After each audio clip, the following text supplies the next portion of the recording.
Escuché de un grupo de gente que estaba en esos safaris de cacería. Bueno, están prohibidos, pero es una historia. Estaban en safari de cacería, estaban buscando animales en un lugar exótico, y era un grupo bastante grande, eran como 10, y había un vaqueano, un guía que los iba llevando, y de pronto aparece una fiera salvaje, y todos tiraron a la vez, y el animal cayó. Y todos empezaron a discutir. Todos decían, lo maté yo, y el otro decía, no, lo maté yo. Y empezaron a discutir, todos decían haberlo matado al animal. Y entonces el guía dijo, un momento, dice, vamos a ver, vamos a analizar el animal. Y fue y lo revisó. Se dio vuelta y miró al grupo y dice, ¿alguno de ustedes es pastor o predicador?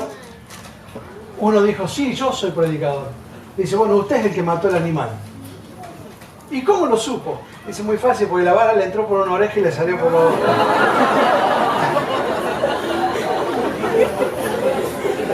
Bueno, vamos a ver cuánto puedo matar en esta mañana. Espero que en estos días la palabra no nos entre por un oído y nos salga por otro. Pero quiero empezar haciéndoles un desafío, ya que vamos a estar hablando de este llamado que Dios viene haciendo desde la antigüedad, buscando una persona que se ponga en la brecha, alguien que esté dispuesto a ponerse de pie, alguien que esté dispuesto a pagar el precio de marcar la diferencia. Empezar con uno sería suficiente. ¿Acaso sería más que suficiente? Dios está buscando esa persona que puede usar para marcar la diferencia. Y quiero arrancar mirando una historia que está en el Antiguo Testamento. Si pueden venir conmigo al segundo libro de Reyes, el capítulo 18. Segundo libro de Reyes, capítulo 18.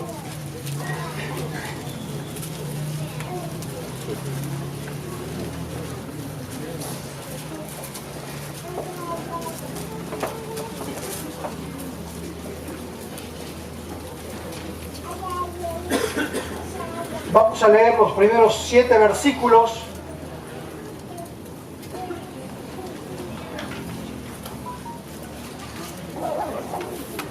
Y les voy a pedir que después que leamos el texto, ustedes lo tengan a la vista, porque vamos a después volver para marcar un par de cosas allí. Pero quiero que miremos brevemente en esta mañana la vida de un hombre, de un joven que llegó a ser rey. Y fue un hombre que marcó la diferencia en un momento muy particular de la historia del pueblo de Dios. Aquí se recoge en estos breves versículos un resumen de la vida de Ezequías. Y dice así la palabra de Dios en 2 Reyes capítulo 18, verso 1. En el tercer año de Oseas, hijo de Ela, rey de Israel, comenzó a reinar Ezequías, hijo de Acaz, rey de Judá. Cuando comenzó a reinar, era de 25 años. Y reinó en Jerusalén 29 años. El nombre de su madre fue Abi, hija de Zacarías. Y ahora quiero que subrayes este versículo.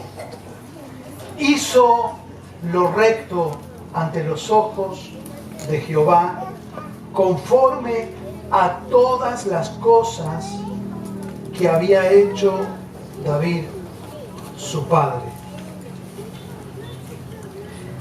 Él quitó los lugares altos y quebró las imágenes y cortó los símbolos de acera, e hizo pedazos la serpiente de bronce que había hecho Moisés, porque hasta entonces le quemaban incienso los hijos de Israel, y él la llamó Neustán, que significa simplemente una cosa. En Jehová, Dios de Israel, puso su esperanza. Ni después ni antes de él hubo otro como él entre todos los reyes de Judá. Porque siguió a Jehová y no se apartó de él, sino que guardó los mandamientos que Jehová prescribió a Moisés. Y Jehová estaba con él, y a donde quiera que salía, le prosperaba. Él se rebeló contra el rey de Asiria y no le sirvió. Verso 5 de nuevo. En Jehová, Dios de Israel, puso su esperanza, y ni después ni antes de él hubo otro como él entre todos los reyes de Judá. Sin duda que este fue un hombre que marcó la diferencia. Estuvo dispuesto a ponerse de pie y a ser diferente en un momento muy difícil de la historia del pueblo de Dios. A veces nosotros centramos las historias de la Biblia en algunos personajes puntuales que son los más conocidos. Si dijésemos que vamos a detenernos a mirar la vida de un gran rey de Israel, tal vez nos podríamos detener en varios de ellos, y Ezequías no sé si lo tendríamos en cuenta. Pero este es un hombre que marcó la diferencia. ¿Y a partir de qué marcó la diferencia? Miren,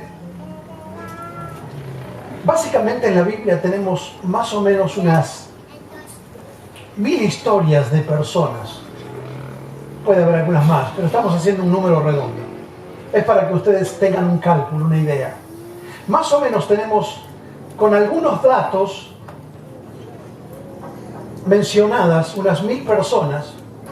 No digo que son citadas, sino que mencionadas, y nos dan ciertos datos como para tener un esbozo somero de la vida de unas 1000 personas más o menos. De esas 1000 personas, tenemos 100 personas de quienes tenemos un poco más de centimetraje de la escritura dedicado, y tenemos un poco más de datos y ya sabemos algo más de su biografía. De esas 100 personas, 40 tenemos en realidad un registro casi completo de su vida, porque más o menos podemos seguir su historia desde el comienzo, incluso podemos ver el final. Y de esas 40 personas de quienes tenemos una biografía más, de las 40 personas que tenemos una biografía más acabada en todas las escrituras, de esas 40 personas, 30 terminaron en fracaso. De esas 40, es decir, 3 de cada 4, en algún momento de su vida tomaron una decisión que les torció el camino y terminaron en fracaso. Estoy diciendo esto para que tomemos nota de lo importante, lo trascendente, lo decisivas que son nuestras decisiones en la vida. En realidad nosotros, como es el dicho, nosotros hacemos nuestras decisiones, y nuestras decisiones nos terminan haciendo a nosotros. Y justamente Ezequías fue un hombre que marcó la historia del pueblo de Dios porque él se atrevió a tomar decisiones diferentes. Y lo que Dios está esperando de cada uno de nosotros, ¿acaso si vamos a ser de aquellos que no van a seguir con la corriente de este mundo, sino que se van a poner en pie para hacer luz y para hacer sal, que se van a poner de pie para interceder delante de Dios a favor de su generación, aquellos que van a marcar la diferencia? No lo vamos a poder hacer a menos que no tomemos decisiones claras y definitivas en nuestra vida. Y quiero ver 3 tipos de decisiones que el rey Ezequías tomó en ese momento. La primera la tienen allí marcada. Lo primero que se destaca de este muchacho, que siendo apenas un joven de 25 años, él marcó la diferencia porque estuvo dispuesto a tomar decisiones rectas. Leo de nuevo el versículo 4. Versículo 3. Capítulo 18, verso 3. Dice así: hizo lo recto ante los ojos de Jehová. Lo primero que necesitamos para ponernos de pie es la determinación de tomar decisiones rectas. Ahora, esto es muy fácil enunciarlo, pero no es tan fácil hacerlo. No es fácil tomar decisiones rectas en un mundo torcido. No es fácil porque a veces tomar decisiones rectas en el contexto en el cual vos estás, en la fábrica, en el trabajo, en la facultad, a veces tomar decisiones rectas implica hacer el ridículo. A veces tomar decisiones rectas, marcar la diferencia, puede significar que vos empecés a pensar que los demás te van a sacar ventajas. Algunos de ustedes que ya están en ámbitos laborales o empezando a desarrollar su profesión, saben que uno de los lugares más difíciles para mantener una ética cristiana es en los ámbitos laborales. Porque si uno quiere tomar decisiones rectas, parece que está dando ventajas a un mundo que trata de, por todos los medios, lograr éxito, no importa quién tenga que pisar, no importa las trampas que pueda hacer. No es fácil tomar decisiones rectas en un mundo de trampas. Siempre Satanás nos ofrece un atajo para que no tomemos decisiones rectas. Y sabe, Dios no es un Dios que obra por atajos. Hay maneras fáciles de hacer las cosas en la vida. Hay una manera fácil de conseguir un novio, hay una manera fácil de tener novia. Hay una manera fácil de progresar económicamente. Hay una manera fácil de sacar una buena nota en un examen. Hay atajos que uno puede tomar. Hay trampas abiertas. Hay oportunidades que se ofrecen para que nosotros no hagamos lo recto.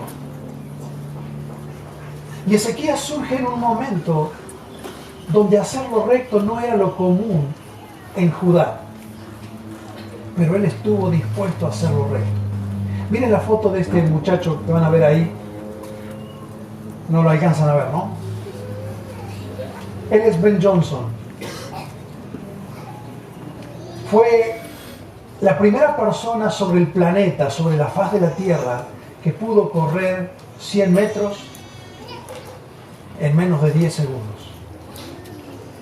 Se había preparado toda su vida para una carrera definitiva que tenía en los Juegos Olímpicos de Beijing. Y logró quebrar un récord. Nunca antes alguien había volado sobre la faz de la Tierra en 100 metros en menos de 10 segundos. Cuando él lo consiguió, todo el mundo estuvo a sus pies. Fue la portada de las principales páginas y su nombre estaba en los principales títulos de deporte. Le pusieron una medalla de oro en su pecho. Y pocos días después, su doping dio positivo. Todo era una trampa. Un diario de su propio país, y lo tienen allí, lo puso en tapa simplemente con una pregunta. ¿Por qué, Ben? ¿Por qué lo hiciste? ¿Por qué nos engañaste? ¿Por qué tomaste un atajo? Y saben, tomar un atajo siempre es tentador. Vivir una vida recta significa integridad en las decisiones cotidianas, integridad donde nadie ve. Y este hombre, a los ojos del mundo, había sido un ganador, pero él en privado no había hecho las cosas rectas, había hecho trampa. Y toda esa imagen que él había construido, cuando se supo la verdad, todo se desmoronó en un solo día. Puede ser que aquí habemos personas que simplemente lo único que hemos hecho es construir una imagen delante de los demás, pero sabemos bien que si se supiera la verdad, todo se desmoronaría, porque nosotros no somos lo que le hemos hecho creer a la gente, porque detrás de lo que hemos mostrado tal vez no hay rectitud. Tal vez podríamos poner varias imágenes, una más para recordar algo de la historia del deporte. Lance Armstrong Ganó 7 veces el premio de Francia. Ahí está incluso corriendo, haciendo señas con sus 7 títulos. 7 veces ganó el Tour de Francia. No había nadie como él arriba de una bicicleta. Hasta que después se supo la verdad. Todo era simplemente apariencia. Él en su tráiler tenía todo un equipo con médicos, tenía prácticamente un laboratorio donde hacían transfusiones de sangre y podían borrar los restos del doping en su cuerpo. Y cada vez que él había ganado un Tour de Francia, él había hecho trampas. Y saben, cuando le hacen una entrevista a él sobre esta fascinación de ir construyendo una imagen con tal de lograr un éxito, con tal de lograr cosas, pero escondiendo una doble vida, él dice en un momento, contando su experiencia con el doping, llega el momento que uno siente que tiene el control. Al principio tenía miedo, pero después perdí el miedo a ser descubierto. Uno empieza a sentir que es superior y ya no quiere bajarse de su lugar. Cuando se descubrió todo esto, un diario lo tituló La historia de él, de héroe a villano. Había un villano escondido atrás. Ahora, mirá la historia de Ezequías, cómo empieza. Dice, él hizo lo recto delante de los ojos de Dios. Él sabía que la rectitud no es algo que se construye a vista de los demás. Nosotros estamos muchas veces más pendientes de nuestra reputación que de nuestro carácter. Alguien lo dijo de esta manera: encárgate de que Dios trabaje tu carácter. Encárgate de tu carácter y déjale a Dios tu reputación. A veces nosotros estamos construyendo una reputación de personas que aman a Dios. Estamos aquí, cantamos a Dios, alabamos a Dios, confesamos cosas con nuestros labios que haríamos por Él. Pero en realidad lo que va a definir nuestra vida es si nosotros tomamos decisiones rectas. Todos los cristianos se parecen por lo que dicen. Solo se diferencian por lo que hacen. Todos nosotros aquí hemos cantado lo mismo. Todos los jóvenes que están aquí, todos dicen más o menos lo mismo y creen lo mismo. Pero lo que va a marcar la diferencia entre ustedes no es lo que dicen, sino lo que hacen. Y aquellos de ustedes que podrán ponerse en la brecha y serán un referente para tu entorno y para tu generación, son aquellos que puedan, como Ezequías, saber que la rectitud es algo que Dios ama en lo íntimo y estén dispuestos a vivir vidas rectas. Ezequías no solamente tomó decisiones rectas, en segundo lugar, él tomó decisiones responsables. Miren cómo dice el texto. Volvemos otra vez a 2 Reyes capítulo 18.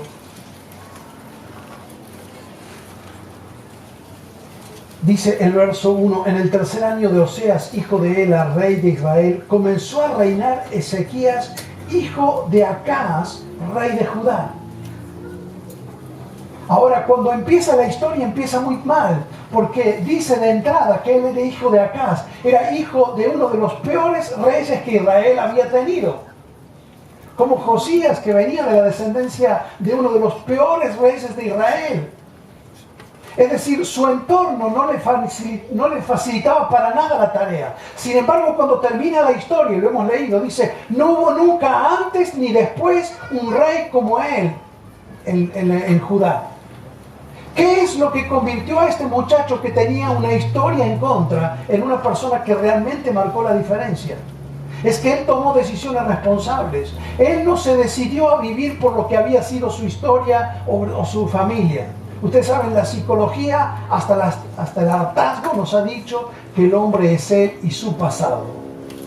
Y es cierto que nuestro pasado influencia nuestra conducta. Es cierto que nuestro pasado gravita en nuestra vida. Es cierto que el pasado en todos nosotros va dejando marcas y huellas.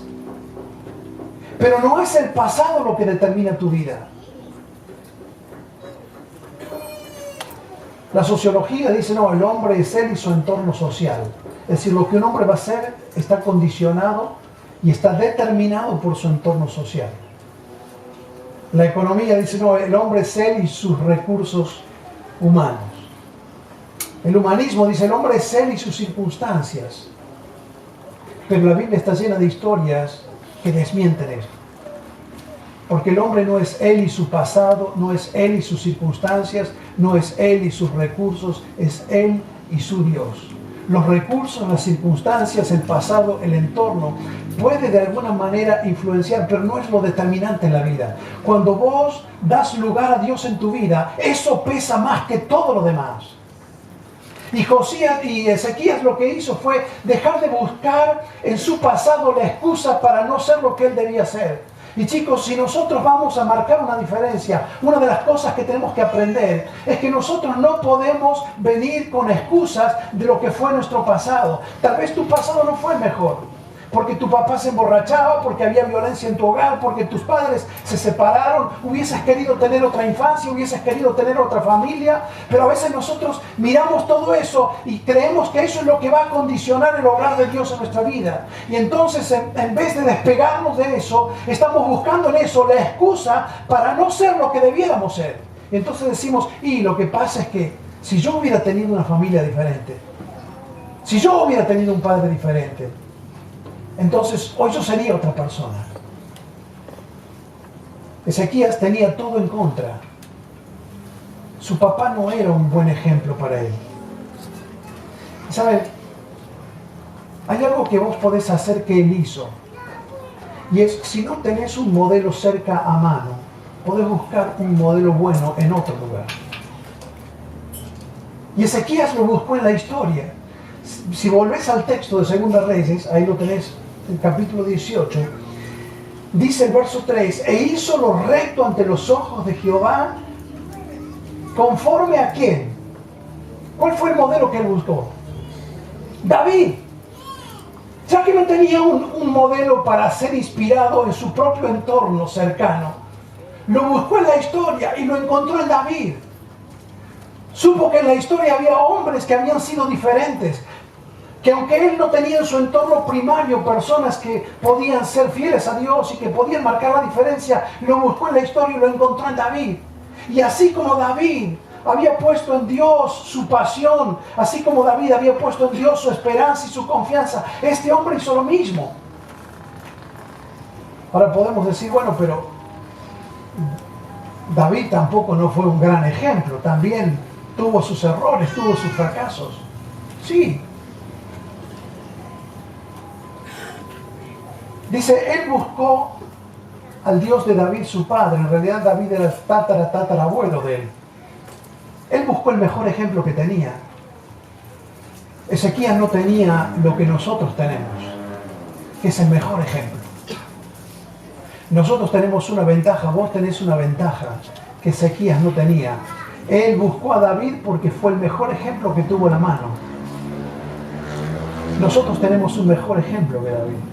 Tenemos la vida de Jesucristo, nuestro Señor. Y Él es el mejor ejemplo para nosotros. Él es el ejemplo a seguir. Es el ejemplo que puede motivar y que puede inspirar la vida de cualquier persona que esté dispuesto a ponerse en la brecha y a marcar una diferencia. Es importante que vos aprendas a buscar modelos que puedan inspirar tu vida, que te puedan desafiar, que te puedan ayudar a creer que no importa el pasado, se puede ser diferente. Y Ezequías se hizo cargo de su vida. No se quedó buscando una excusa en lo que le había pasado, sino que él buscó modelos que lo inspiren. Y él, así como David había puesto su confianza en Dios, dice que él lo hizo de la misma manera. Judá hasta ese entonces era un concierto de apostasía, se habían vuelto a los ídolos, el paganismo, la inmoralidad reinaba por todo el país, el templo estaba clausurado y estaba cerrado, pero él revirtió todo eso. Fue el último gran líder que la nación tuvo antes del exilio, y después del exilio no hubo otro rey que estuviera a la altura de Ezequías, y la Biblia dice no hubo otro como él, porque él tomó decisiones rectas y tomó decisiones responsables.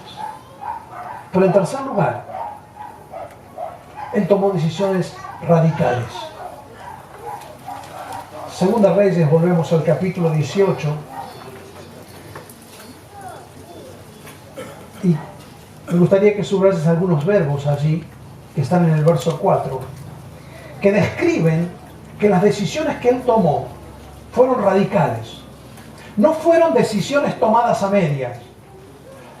O nos jugamos o no podemos lograr ningún cambio. Y Ezequías entendió que se podía jugar, que debía jugarse. Y dice, verso 4, y quitó los lugares altos. Así que subrayé el verso quitar, el verbo quitar. Y quebró, subrayé el verso quebrar, las imágenes. Y cortó los símbolos de acera. E hizo pedazos. Así que ahí tengo subrayado varios verbos. Quitar, quebrar, cortar, hacer pedazos. La serpiente de bronce que había hecho Moisés. Fíjate, fue tan radical el cambio que él hizo, que ni siquiera estuvo dispuesto a negociar con aquellas cosas que eran, entre comillas, sagradas para la historia, porque habían tomado la serpiente que Moisés había hecho en el desierto y la tenían y le rendían culto, se había vuelto un objeto de culto. Y él dijo, esto simplemente es una cosa, no se puede volver objeto de culto. Es neutral, dijo él, es una cosa, nada más. Y la hizo pedazos. Y llegó la época que tenían que celebrar la Pascua. Y postergó la Pascua porque para él, más importante que las fiestas y las tradiciones, era la fidelidad a Dios. El libro de Números decía que aún en caso de duelo, la Pascua se podía postergar un mes.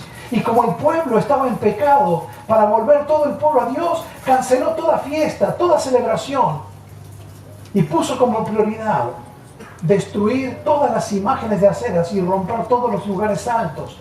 Y fue una decisión radical. ¿Saben por qué? Porque los reyes que tuvieron antes que él no se animaron a tomar estas decisiones.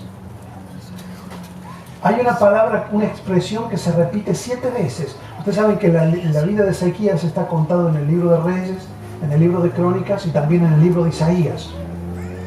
Y en el libro de Reyes 7 veces se dice de reyes que tomaron buenas decisiones, pero hay una frase triste que se repite, dice así: pero con todo los lugares altos no fueron quitados.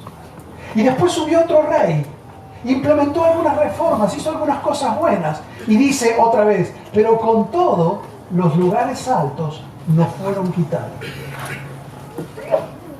Y otra vez otro rey vino y trató de hacer cambios, y otra vez dice, pero con todo, los lugares altos no fueron quitados.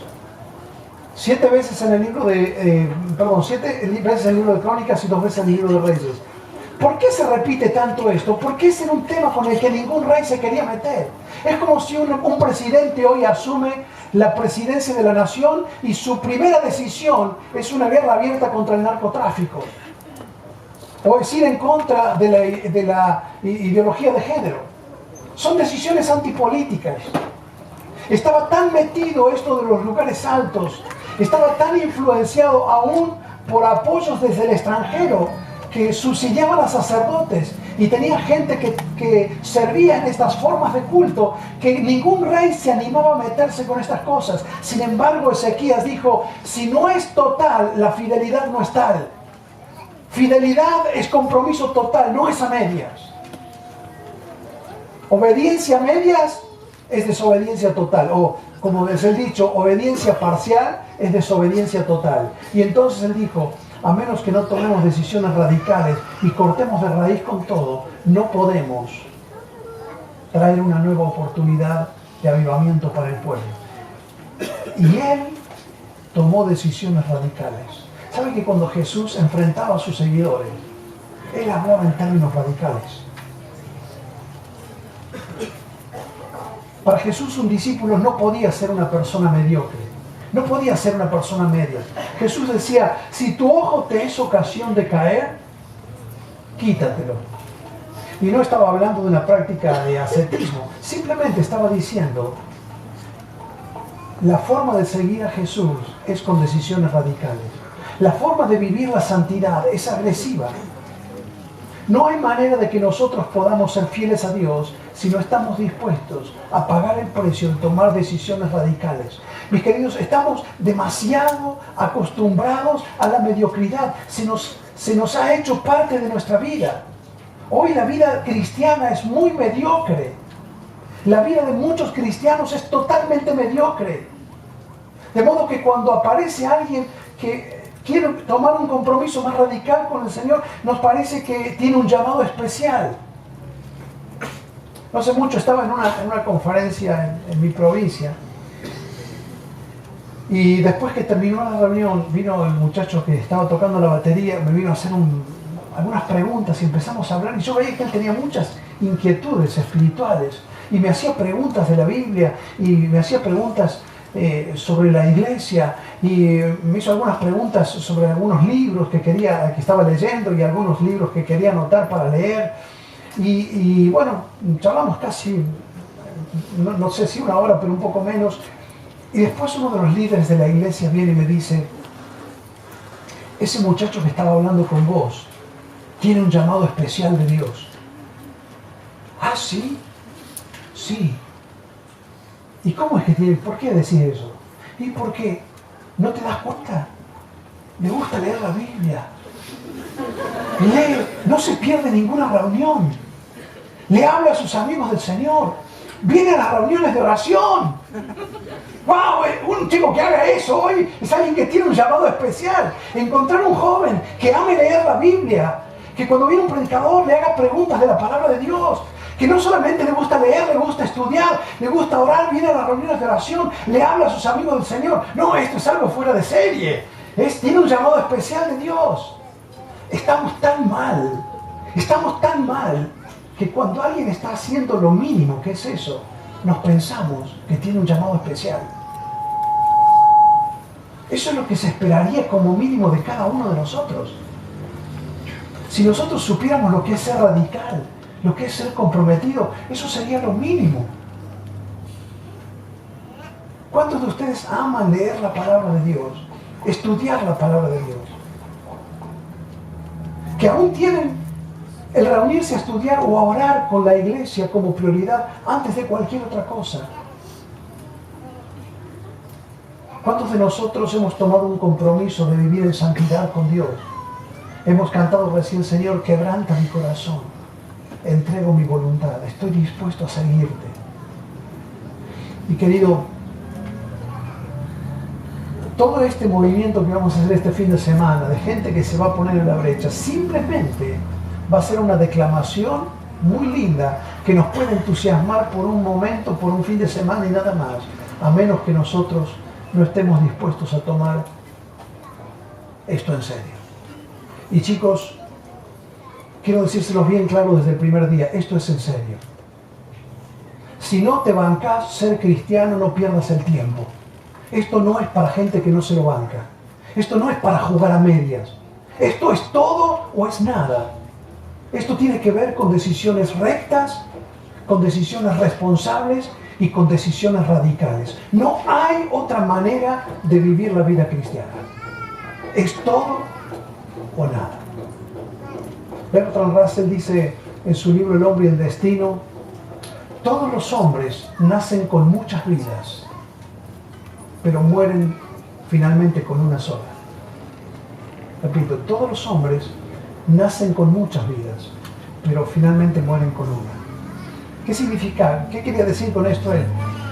Que todos nosotros cuando nacemos somos un abanico de posibilidades. El hombre nace con muchas vidas, muchas cosas que esa persona podría llegar a ser. Todo es potencial, todo es posibilidad. Pero finalmente esa persona, cuando muera, va a haber construido una sola vida. Y esa única vida que va a haber construido y que va a haber vivido es el resultado de las decisiones que haya tomado. Por eso, chicos, no desperdicien su tiempo, no malgasten su vida, no tomen decisiones porque los demás lo hacen. Estamos aquí para recibir estos días el desafío de responder al llamado de Dios.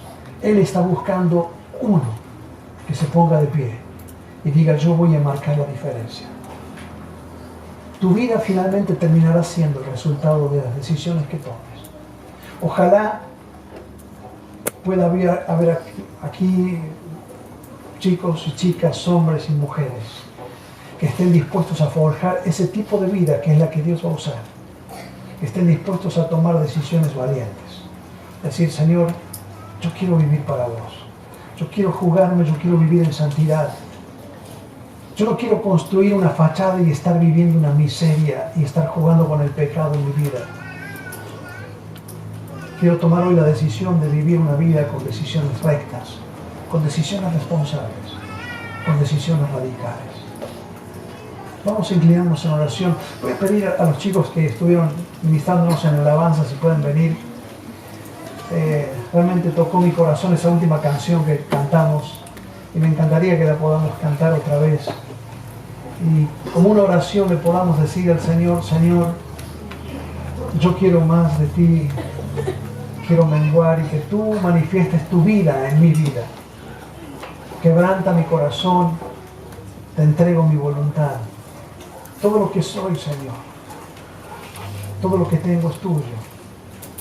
Yo quiero vivir para ti, Señor. Padre Celestial, queremos darte gracias por poder empezar esta conferencia juntos. Y por esta oportunidad que nos das de recibir tu palabra y de responder a tu llamado.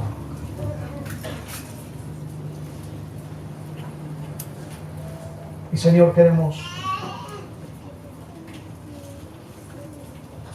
tener un corazón sensible a tu voz en estos días. Te rogamos que tú nos hables, Padre. Tal vez hay jóvenes aquí que están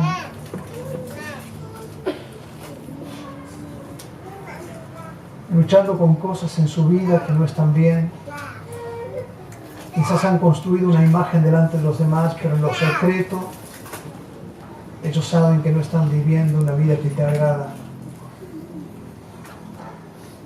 Tal vez hay personas aquí que están deseosos de vivir para ti y sienten temor de que van a fallar.